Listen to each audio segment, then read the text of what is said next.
Hello and welcome to a special edition of Book Buzz. I'm Giovanna Fiorino Yanache, and I am here with the Harrison Public Library Director, Galina Chernick, and colleagues Bob Herster, Kenji Kaneshiro, and Jovi O'Grady. Today, we're discussing books by the authors who will be speaking at our annual Meet the Authors event on Saturday, October 23rd. This is a virtual event that is free and open to the public. All are invited to join us for an exciting day featuring 11 best-selling and award-winning authors. I'll start us off by talking about Arsenic and Adobo by Mia Manansala. And it is the first in the Tita Rosie's Kitchen Mystery series, the first book in a new culinary cozy series full of sharp humor and delectable dishes, recipes included. The mystery begins with Lila Macapagal moving back home to Shady Palms, Illinois to recover from a horrible breakup. Her life appears to be following all the typical rom-com tropes when she is tasked with saving her Tita Rosie's failing restaurant and has to deal with a group of matchmaking aunties who shower her with love and judgment in good measure. When a notoriously nasty food critic, who just happens to be her ex-boyfriend, drops dead moments after confrontation with Leela, her life quickly switches from a rom-com to an Agatha Christie case. Armed with the nosy but persistently loyal anti-network, Leela takes on this tasty, twisted case with the help of her friends and trusted Dashan Longanisa. I am looking forward to the next book in the series, Homicide and Hola Hola, which comes out in February 2022. Catch Us When We Fall by Juliet Fay is a novel, I think it's a sixth novel by Juliet Fay, who's best known for Shell to Me, which was designated one of the 10 best works of fiction in 2009 by the Massachusetts Center for the Book, an affiliate of the Library of Congress. And with Catch Us When We Fall, it's both heartbreaking and humorous. It's about Cass Macklin, who finds herself broke, homeless, scared, and pregnant, and has no choice but to turn to the only person with the means to help her. And the two make a deal that neither may be able to honor. So as with many of Juliet Fay's novels, Catch Us When We Fall shows us that change is possible, forgiveness can be given freely, and that life is worth embracing. And the last book I wanted to mention is by Karen White, who is best known for her Trad Street mystery series. She's the New York Times, USA Today best-selling author of 29 books. Her books, referred to as Grit Lit, Southern women's fiction, have since been nominated for numerous national contests, including the SIBA, Southeastern Booksellers Alliance Fiction Book of the Year.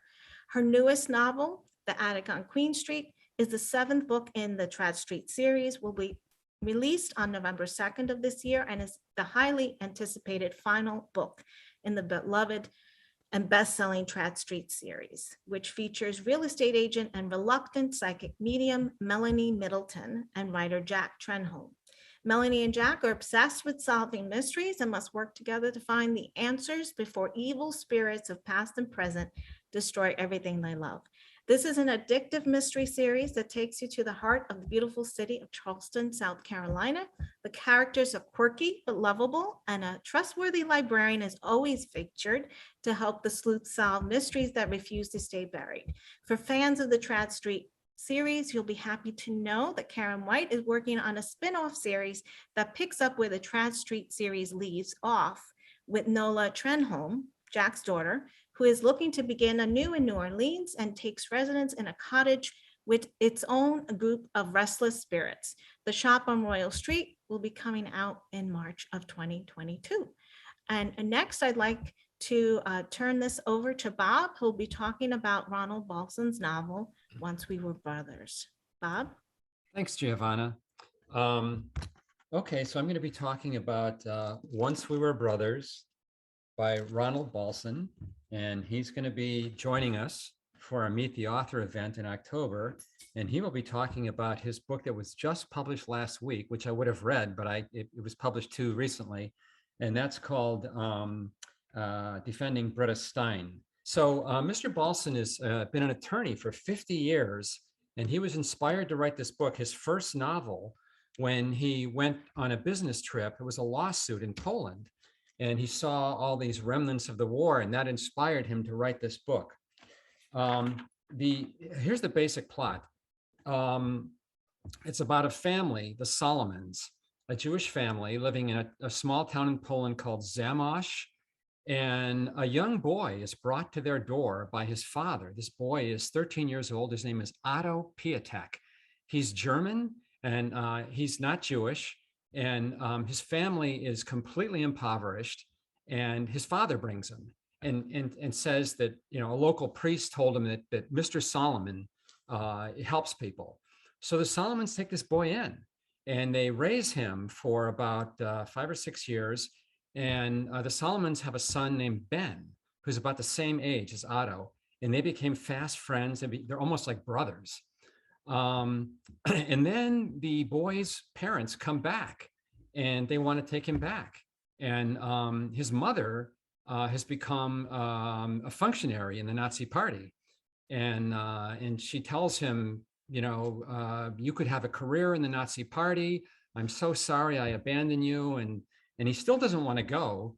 And Mr. Solomon actually tells him, no, you should go. And he tells him privately, you might be able to help us if you go. So Otto does go. And he becomes actually an SS officer. And at first, he does help the Solomons, and he helps some other Jewish families. But he begins to turn, and he eventually betrays them and steals their valuables. And becomes known as the Butcher of Zamość. So he turns into a terrible person. And so then the book goes back and forth in time. It starts in current times in Chicago and goes back and forth in time. And this Ben had lost track of Otto. It's 60 years later, and they both happen to be living in Chicago. And Ben sees this guy on television. His name is Elliot Rosenweig, a big shot, a philanthropist, very rich, very powerful. And this Ben says, wait a minute, that's Otto. I know it is.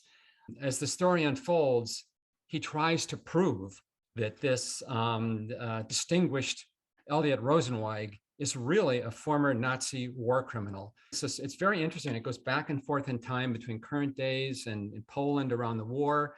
It took the author 3 years to read it. He did a lot of research. And I actually looked up some of the characters, some of the German officers that were mentioned in the story, and they were real characters.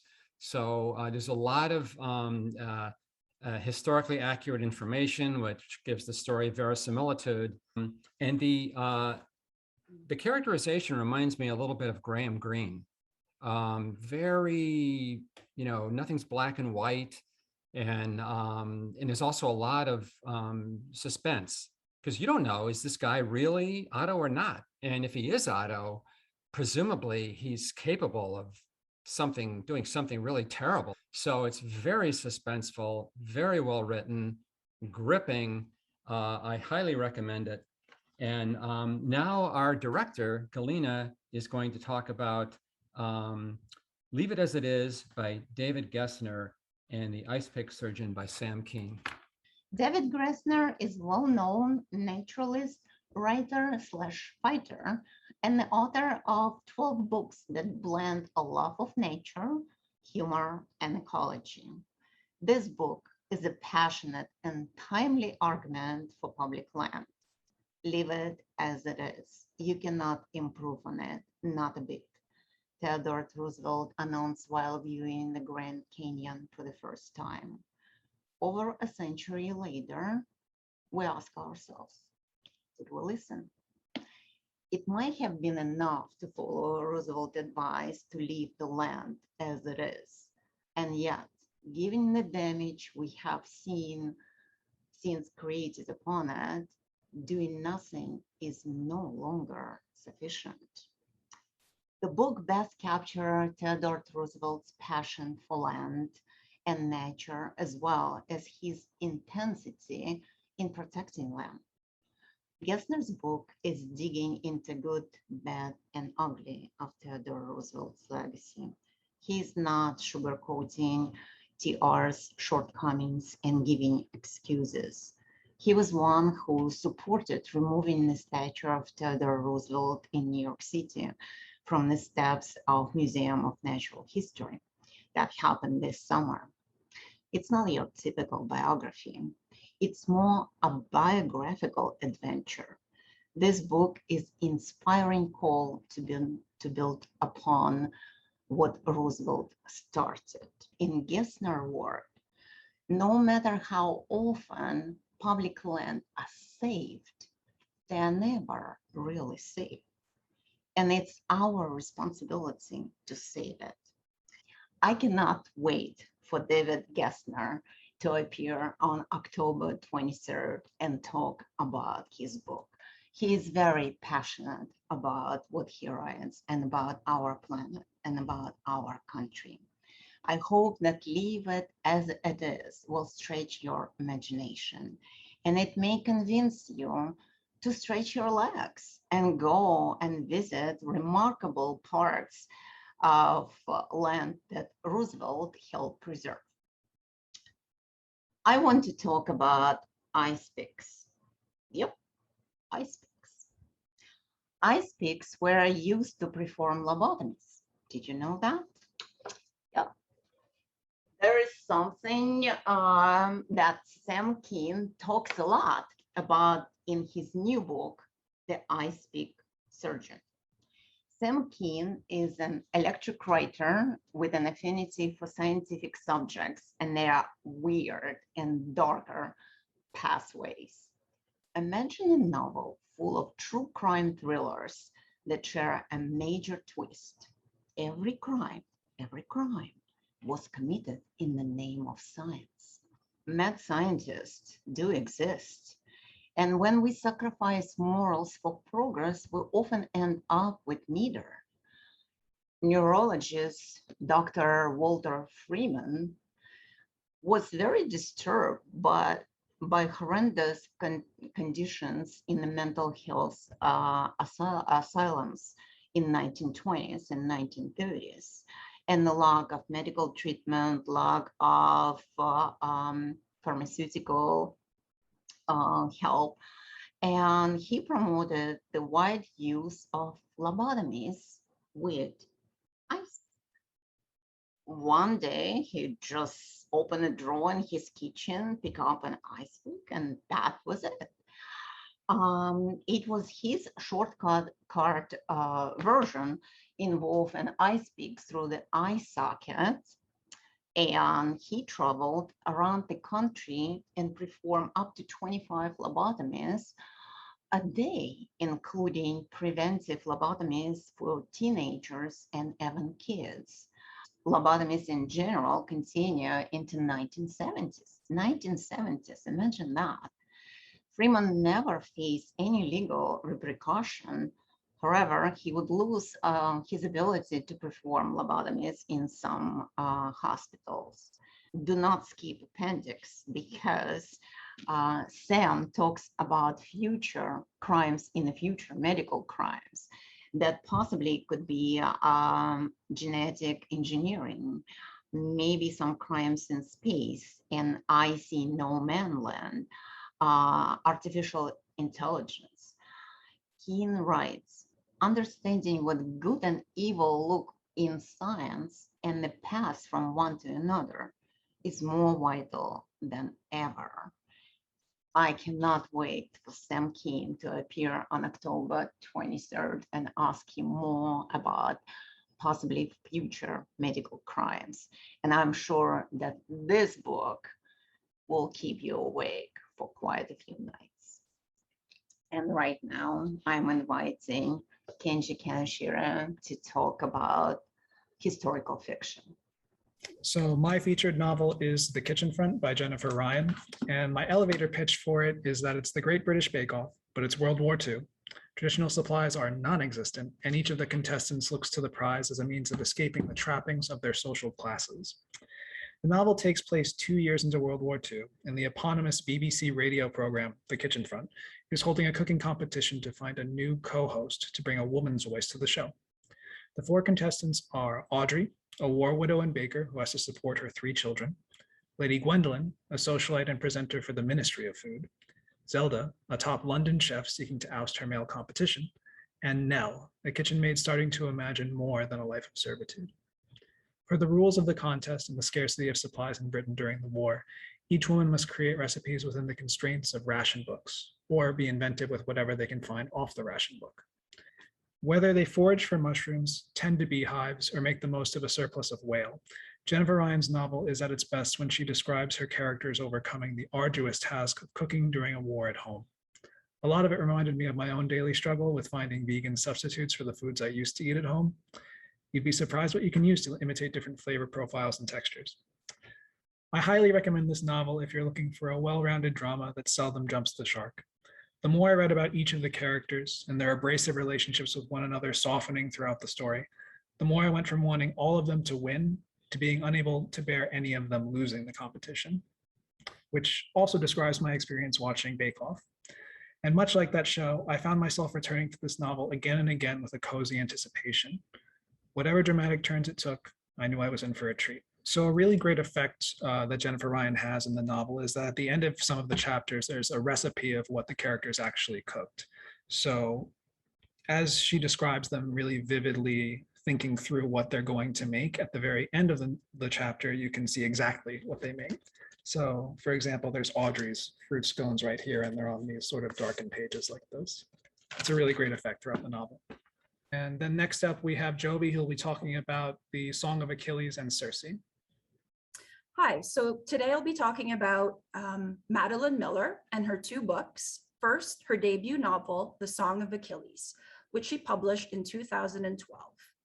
It was also the winner of the Orange Prize for Fiction. This book really is very well written. It's won so many accolades, and it is a modern retelling of the Iliad, but with a twist through the eyes of a minor character, Patroclus. So we're all familiar with the story of Helen of Troy and the Trojan War, story full of gods and goddesses and legendary heroes such as Ajax and Odysseus and Agamemnon. In a word, it's an epic. Miller's focus on the relationship between Achilles and Patroclus is what makes this book so relatable to us today. This is really what gives the book its heart.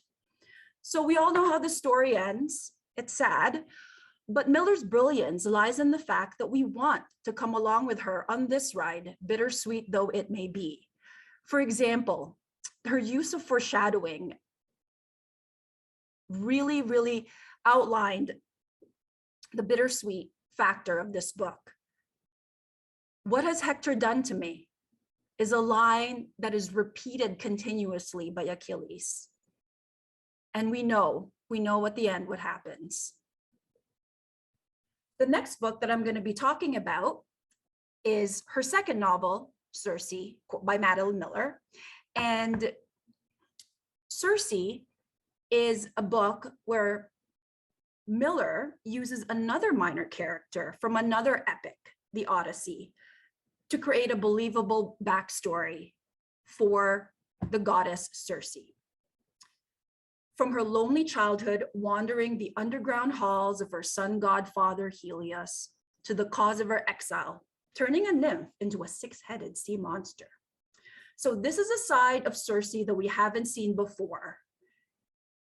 Miller has managed to put familiar names from Greek mythology, such as Jason, Prometheus, and Daedalus in her novel.